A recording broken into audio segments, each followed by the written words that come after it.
Hello guys, আসসালামু আলাইকুম। তো দেখতে পারতেছেন আমার কাছে আছে একটা টিভির রিমোট। আপনারা জানেন এই রিমোট দিয়ে আমরা টেলিভিশনকে কন্ট্রোল করে থাকি।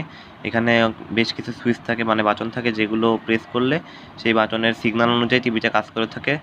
তো আমরা সবাই জানি যে টেলিভিশনের রিমোটের সামনে এরকম একটা লাইট থাকে, কিন্তু এই লাইট থেকে কোনো রে বের হয় না, মানে কোনো রশ্মি বের হয় না। কিন্তু আসলে এটা আমাদের ধারণার ভুল।